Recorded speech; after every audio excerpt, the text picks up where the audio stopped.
Hello दोस्तों, स्वागत है आप सभी के अपने चैनल आर के एक्सपर्ट क्लासेस में।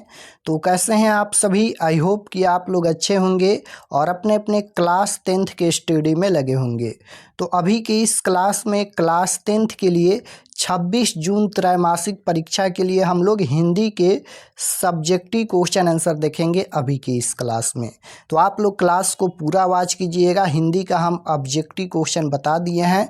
अभी के इस क्लास में हम लोग जो क्लास 10th का 26 जून से त्रैमासिक परीक्षा होने वाला है, उसके लिए हम लोग 26 जून त्रैमासिक परीक्षा के लिए हिंदी के सब्जेक्टिव क्वेश्चन आंसर देखेंगे। क्योंकि क्लास 10th का त्रैमासिक परीक्षा 26 जून से ही होगा और पहला दिन यानी 26 जून को हिंदी और संस्कृत का त्रैमासिक परीक्षा यानी क्वार्टरली एग्जाम होने वाला है। तो 26 जून त्रैमासिक परीक्षा के लिए हिंदी के सब्जेक्टिव क्वेश्चन आंसर देखेंगे अभी के इस क्लास में। लास्ट में हम बता देंगे कि आप लोग इसका पीडीएफ कैसे डाउनलोड कर सकते हैं, डाउनलोड करके भी बताएंगे। यहाँ पर देख सकते हो क्लास 10th क्वार्टरली एग्जामिनेशन जून 2025 से कक्षा 10वीं त्रैमासिक परीक्षा जून 2025। ये हिंदी का क्वेश्चन पेपर है और हिंदी का एग्जाम 3 घंटा 15 मिनट का होता है और विषय कोड 101 रहेगा। फाइनल परीक्षा में भी विषय कोड 101 ही रहेगा। तो सबसे पहले पेपर में खंड अ मिलेगा। खंड अ में आपसे ऑब्जेक्टिव टाइप क्वेश्चन पूछा जाएगा और खंड अ के बाद खंड ब मिलेगा। खंड ब में आपसे विषयनिष्ठ प्रश्न पूछा जाएगा यानी सब्जेक्टिव टाइप क्वेश्चन। तो पहला नंबर क्वेश्चन क्या पूछा गया है? फर्स्ट क्वेश्चन है कि निम्नलिखित गद्यांशों में से किसी एक को पढ़कर नीचे दिए गए प्रश्नों के उत्तर दे। प्रत्येक प्रश्न 2 अंक का होगा और ये सेम सिलेबस जो इस क्लास में हम बता रहे हैं, ये सेम सिलेबस आपके फाइनल बोर्ड परीक्षा में भी रहेगा। यानी जिस तरह से क्वेश्चन इसमें पूछा गया है उसी प्रकार से क्वेश्चन आपके फाइनल परीक्षा में भी पूछा जाएगा। जैसे पहला नंबर पर गद्यांश पूछा जाएगा, ये 100% फाइनल परीक्षा में फर्स्ट नंबर पर गद्यांश पूछा जाता है। तो यहाँ पर नीचे ये लिखा गया है और इसमें 2 प्रश्न लिखा गया है, क और ख। दोनों में से एक प्रश्नों का ही उत्तर देना है। जैसे यहाँ पर लिखा भी गया है कि गद्यांशों में से किसी एक को पढ़कर नीचे दिए गए प्रश्नों के उत्तर देना है। तो ये गद्यांश लिखा गया है, इतना लिखा गया है और नीचे दिए गए क्वेश्चन का आंसर इसी में से पढ़कर देना है। जैसे यहाँ पर निम्नलिखित प्रश्नों के उत्तर दे, ये प्रश्न पूछा गया है और इसका आंसर कहाँ से देना है, तो इसी में से पढ़कर। जैसे पहला नंबर क्वेश्चन है कि हिंदी साहित्य का आदिकाल राजनीतिक दृष्टि से कैसा काल है, तो इसका आंसर कहाँ से देना है, इसी गद्यांश में से पढ़कर इसका आंसर देना है। यहाँ पर पढ़िएगा कहाँ पर इसका आंसर मिलेगा। तो जैसे यहाँ पर पढ़िएगा तो राजनीतिक दृष्टि से हिंदी साहित्य का आदिकाल विदेशी आक्रमणों तथा राजनीतिक अस्थिरता का काल है। यहाँ तक इसका आंसर लिख देना है। यहाँ पर देख सकते हो इसका आंसर मिल गया। यहाँ तक फर्स्ट क्वेश्चन का आंसर लिख देना है। उसी प्रकार से 2 नंबर क्वेश्चन पूछा गया है, आदिकाल के अन्य नाम कौन से हैं, तो इसमें पढ़ेंगे तो इसका आंसर भी मिल जाएगा। उसके बाद आदिकाल में रचित वसंत विलास कैसा काव्य है, इसका आंसर भी इसमें मिल जाएगा। यानी सभी का आंसर इसमें लिखा गया है, आप लोग पढ़कर इसका आंसर दे सकते हैं। ये 2 प्रश्न पूछा जाएगा, एक प्रश्न का ही उत्तर देना है। उसके बाद क्वेश्चन नंबर 2 में भी गद्यांश पूछा जाएगा। क्वेश्चन नंबर 1 और क्वेश्चन नंबर 2 दोनों में गद्यांश पूछा जाता है और दोनों में फाइनल परीक्षा में भी गद्यांश पूछा जाएगा। ये भी 10 अंक का होगा। निम्नलिखित गद्यांशों में से किसी एक को पढ़कर नीचे दिए गए प्रश्नों के उत्तर देना है और प्रत्येक प्रश्न 2 अंक का होगा। यहाँ पर भी क और ख दिया रहेगा, जिनमें से यहाँ पर एक प्रश्नों का ही उत्तर देना है। नीचे दिए गए प्रश्नों का उत्तर देना है इस गद्यांश को पढ़कर। जैसे पहला क्वेश्चन पूछा गया है कि नील उत्पादक किसानों की स्थिति कैसी थी, ये क्वेश्चन पूछा गया है और इसका आंसर कहाँ से देना है, इसी गद्यांश में से पढ़कर। जैसे यहाँ पर पढ़ेंगे तो यहाँ पर देखिए, बंगाल तथा बिहार के नील उत्पादन किसानों की स्थिति पूछा गया है कि किसानों की स्थिति कैसी थी। तो यहाँ पर देखिए, बंगाल तथा बिहार के नील उत्पादक किसानों की स्थिति बहुत ही दयनीय थी। बस यहाँ तक लिखना है। यहाँ तक फर्स्ट क्वेश्चन का आंसर यहाँ तक लिख दीजिएगा।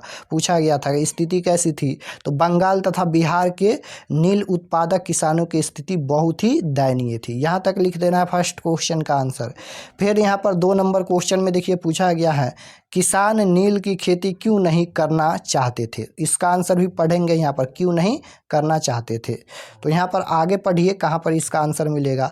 विशेषकर बिहार में नीलहे गोरों द्वारा तिनकठिया व्यवस्था प्रचलित की गई थी, जिसमें किसानों को अपनी भूमि के 3/20 हिस्से पर नील की खेती करनी होती थी। यह समान सबसे उपजाऊ भूमि होती थी। किसान नील की खेती नहीं करना चाहते हैं। देखिए यहाँ पर इसका आंसर मिलेगा। क्वेश्चन नंबर 2 का आंसर यहाँ से लिखिएगा कि किसान नील की खेती नहीं करना चाहते हैं, नहीं करना चाहते थे क्योंकि इससे भूमि की उर्वरता कम हो जाती थी। बस यहाँ तक लिख देना है। अभी हम सभी का आंसर बताएंगे, तो इस प्रकार से आप लोग पढ़कर इसका आंसर दे सकते हैं। उसके बाद क्वेश्चन नंबर 3 में क्या पूछा जाएगा, तो निम्नलिखित में से किसी एक विषय पर दिए गए संकेत बिंदुओं के आधार पर लगभग 250 से 300 शब्दों में निबंध लिखे। ये सेम सिलेबस रहेगा आपके फाइनल परीक्षा में भी। 3 नंबर पर निबंध ही पूछा जाएगा।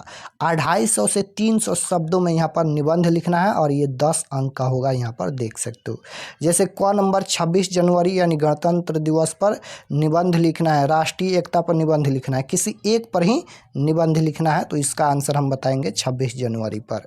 तो इस प्रकार से ये सभी क्वेश्चन पूछा गया है। सरस्वती पूजा पर लिखिए, या फिर युवा पीढ़ी और नशीले पदार्थ, भारतीय किसान की समस्या और समाधान, इसी प्रकार से। उसके बाद 4 नंबर क्वेश्चन में क्या पूछा गया है, प्रदूषण की समस्या को केंद्र में रखते हुए दो मित्रों के बीच संवाद लिखे। यहाँ पर 4 नंबर में संवाद पूछा जाएगा। अथवा में, इसमें भी 2 क्वेश्चन दिया गया है। अथवा में दिया गया है कि संस्कृति का महत्व बताते हुए अपने मित्र को एक पत्र लिखे।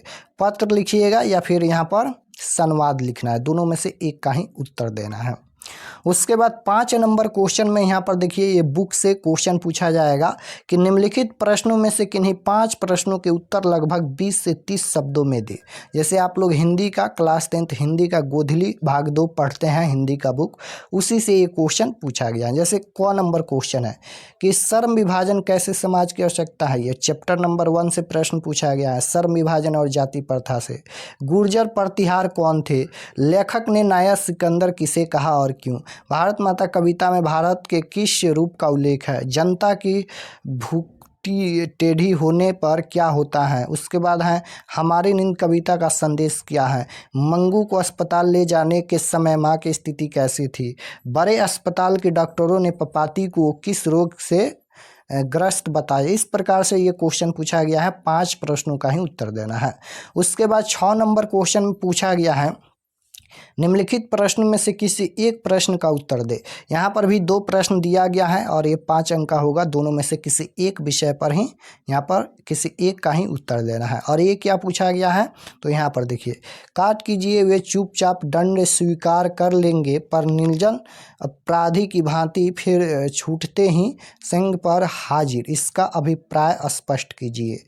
यहाँ पर व्याख्या करना, देखिए क और ख में क्या पूछा गया, व्याख्या करना, व्याख्या। यहाँ पर ये किसी चैप्टर का इतना लिख दिया गया है और इसके बारे में व्याख्या करना है। जैसे ख नंबर है, सदियों की ठंडी बुझी राख सुगबुगा उठी, मिट्टी सोने का ताज पहन इठलाती हैं, दो राह समय के पथ रथ का घर घर नाद सुनो, सिंहासन खाली करो कि जनता आती है। इन पंक्तियों का अर्थ स्पष्ट करें, यानी व्याख्या करना है। यह किस चैप्टर से लिया गया है, उस चैप्टर का कवि कौन है, ये सभी लिखना है। तो इतना ही क्वेश्चन पूछा जाएगा आपके फाइनल बोर्ड परीक्षा में भी और आपके त्रैमासिक परीक्षा में भी। इतना ही क्वेश्चन पूछा जाएगा 6 तक। अब चलिए हम इसका आंसर बता देते हैं और इसका PDF भी हम बता देंगे, आप लोग आसानी से डाउनलोड करके इसको पढ़ सकते हैं। तो इसका आंसर चलिए हम दिखा देते हैं। यहाँ पर खंड ब विषयनिष्ठ प्रश्न का ये आंसर है। 1 नंबर का क का उत्तर लिखा गया यहाँ पर, हिंदी साहित्य का आदिकाल राजनीतिक दृष्टि से विदेशी आक्रमणों तथा राजनीतिक अस्थिरता काल है। तो इस प्रकार से 2 नंबर, 3 नंबर, 4 और 5 यहाँ पर इसका उत्तर लिखा गया है। ये जो गद्यांश पूछा गया था उसका उत्तर है। 2 नंबर में भी वही पूछा गया था, इसका भी उत्तर लिखा गया है। गद्यांश पूछा गया था तो इसका आंसर यहाँ तक लिखना है। जैसे हम बताए हैं कि नील उत्पादक किसानों की स्थिति अत्यंत दयनीय थी, तो इसी प्रकार से इसका आंसर लिखना है।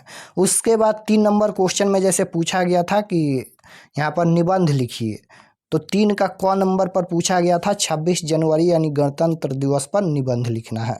तो निबंध में सबसे पहले भूमिका के बारे में लिखना है। क्या लिखना है? गणतंत्र दिवस 26 जनवरी का भारतवासियों के जीवन में महत्वपूर्ण स्थान है। सदियों की गुलामी से त्रस्त देशभक्तों ने अंग्रेजी सत्ता के विरुद्ध स्वतंत्रता का शंखनाद किया। लाखों के बलिदान के पश्चात दासत्ता से मुक्ति मिली और गणतंत्र की स्थापना इसी दिन हुई। उसके बाद यहाँ पर पृष्ठभूमि के बारे में लिखना है यहाँ तक। उसके बाद यहाँ पर विशेषता के बारे में लिखना है, देख सकते हो। उसके बाद कार्यक्रम, उसके बाद उपसंहार के बारे में यहाँ तक लिखना है। उसके बाद क्वेश्चन नंबर 4 में पूछा गया था, क्वेश्चन नंबर 4 में क्या पूछा गया था? संवाद पूछा गया था। तो संवाद यहाँ पर लिखा गया। संवाद कैसे लिखा जाता है? बहुत ही आसान है। आप लोग दो मित्रों के बीच चर्चा करते हैं, उसी को हम लोग संवाद लिखते हैं। जैसे यहाँ पर पहला नाम है राजू शिवम, इस प्रकार से पहला बोलेगा, दूसरा बोलेगा, फिर पहला दूसरा, इस प्रकार से चर्चा यहाँ पर जिस तरह से होता है ना आपस में बात, उसी प्रकार से। क्या हुआ शिवम, तुम क्यों उदास है? पहला यहाँ पर बोलेगा, उसके बाद दूसरा, राजू मेरी माँ की हालत ठीक नहीं, इस प्रकार से इसका आंसर लिखना है। उसके बाद अथवा में पूछा गया था यहाँ पर पत्र लिखना है, तो पत्र भी यहाँ पर लिखा गया है, इस प्रकार से देख सकते हो यहाँ तक। उसके बाद क्वेश्चन नंबर 5 में यहाँ पर दिया गया था 10 क्वेश्चन, 5 प्रश्नों का उत्तर देना था। तो इसका भी उत्तर यहाँ पर लिखा गया है। जैसे 5 का क नंबर का उत्तर लिखा गया है कि समर्थन के आधार पर सभ्य समाज कार्य कुशलता के लिए श्रम विभाजन को आवश्यक अंग मानता है। जाति प्रथा श्रम विभाजन का ही दूसरा रूप है। यदि श्रम विभाजन न हो तो सभ्य समाज की परिकल्पना ही नहीं की जा सकती है। तो इसका आंसर यहाँ तक लिखना है।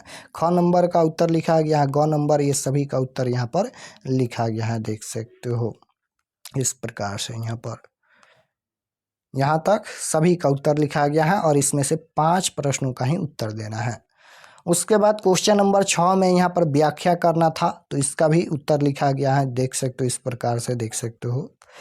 उसके बाद ख नंबर का भी उत्तर लिखा गया है। क और ख 2 प्रश्न दिया गया था, जिनमें से एक का ही उत्तर देना है। जैसे यहाँ पर ख नंबर का उत्तर लिखा गया है कि प्रस्तुत पंक्तियाँ राष्ट्रकवि दिनकर रचित जनतंत्र का जन्म शीर्षक कविता से ली गई हैं। यानी जो यहाँ पर लाइन दिया गया था, तो सबसे पहले क्या लिखना है कि प्रस्तुत पंक्तियाँ, ये व्याख्या करना था। प्रस्तुत पंक्तियाँ राष्ट्रकवि दिनकर रचित, यानी जो चैप्टर है जनतंत्र का जन्म, उसी कविता के कवि कौन है? तो यहाँ पर राष्ट्रकवि दिनकर जी हैं। और ये कहाँ से लिया गया है, किस चैप्टर से? तो यहाँ पर जनतंत्र का जन्म शीर्षक कविता से लिया गया है। इन पंक्तियों में कवि ने जनता में आए जागरण का उल्लेख किया है। कवि कहता है कि युग युग से प्रताड़ित पीड़ित जनता अपना शैथिल्य त्याग कर अपने अधिकारों के लिए संघर्ष करने को उद्यत हो गई है। इस प्रकार से इसका आंसर यहाँ तक लिखना है। अब चलिए हम आपको बता देते हैं कि आप लोग इसका PDF कैसे आसानी से डाउनलोड कर सकते हैं। डाउनलोड हो जाएगा बिल्कुल, और डाउनलोड करके आसानी से आप लोग इसको पढ़ सकते हैं। ये सभी प्रश्न आप लोग जरूर याद रखिएगा। जो क्वेश्चन नंबर 5 में पूछा गया था और जो निबंध पूछा गया था, ये 2 बहुत ही महत्वपूर्ण है, क्योंकि इसमें से क्वेश्चन 100% फाइनल बोर्ड परीक्षा में भी पूछा जाएगा। तो चलिए बताते हैं आप लोग क्वेश्चन पेपर कैसे डाउनलोड करिएगा। और चैनल पर नए होंगे तो चैनल को ज़रूर सब्सक्राइब कर लीजिएगा, ताकि आने वाले नेक्स्ट क्लास आपके पास ज़रूर पहुँचे।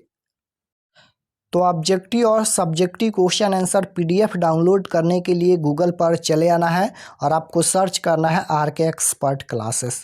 इसी चैनल का नाम आपको गूगल में सर्च करना है, RK एक्सपर्ट क्लासेस। तो जैसे ही गूगल पर सर्च करेंगे RK एक्सपर्ट क्लासेस, तो आपके सामने फर्स्ट पेज आएगा, पहला पेज आएगा इस प्रकार से। इस पर आपको क्लिक करना है। तो चलिए हम क्लिक करते हैं। क्लिक करने के बाद ये ओपन हो जाएगा। ओपन होने के बाद आपको नीचे आना है क्लास 10th के सेक्शन में। तो यहाँ पर देख सकते हो ये क्लास 10th का सेक्शन है और इसमें सभी सब्जेक्ट का क्वेश्चन पेपर दिया गया। ऑल सब्जेक्ट में भी जाकर आप लोग देख सकते हैं। तो जैसे आपको हिंदी का सब्जेक्ट ही देखना है, तो यहाँ पर देखिए 26 जून class 10th Hindi question paper quarterly exam 2025। Science का, सोशल साइंस, सभी सब्जेक्ट का इसमें दिया गया है। तो जैसे ही इस पर क्लिक करेंगे, क्लिक करने के बाद ये भी ओपन हो जाएगा और नीचे आइएगा तो ये हिंदी का पेज खुला है और ये परीक्षा से संबंधित महत्वपूर्ण जानकारी लिखा गया है। आप लोग एक बार जरूर इसे पढ़ लीजिएगा। पढ़ने के बाद नीचे आना है और यहाँ पर देखिए सब्जेक्ट हिंदी है, एग्ज़ाम डेट 26 तारीख को होने वाला है। और व्हाट्सअप चैनल को ज़रूर फॉलो कर लीजिएगा। उसके बाद यहाँ पर नीचे आइएगा तो ये ऑब्जेक्टिव क्वेश्चन के लिए बनाया गया है, ऑब्जेक्टिव क्वेश्चन आंसर यहाँ पर अपडेट हो जाएगा। और नीचे आएंगे तो यहाँ पर देखिए डाउनलोड सब्जेक्टिव क्वेश्चन PDF, यहाँ पर डाउनलोड का लिंक, डाउनलोड का ऑप्शन है, इस पर आप लोग क्लिक कीजिएगा। जैसे ही इस पर क्लिक करेंगे बिल्कुल ये डाउनलोड हो जाएगा, और डाउनलोड हो जाएगा उसके बाद आप लोग आसानी से इसे पढ़ सकते हैं। देख सकते हो आपके सामने ये डाउनलोड हो गया, PDF के रूप में डाउनलोड हो गया, और डाउनलोड होने के बाद आप लोग आसानी से पढ़ सकते हैं। तो इस प्रकार से सभी सब्जेक्ट का आप लोग PDF डाउनलोड कर सकते हैं।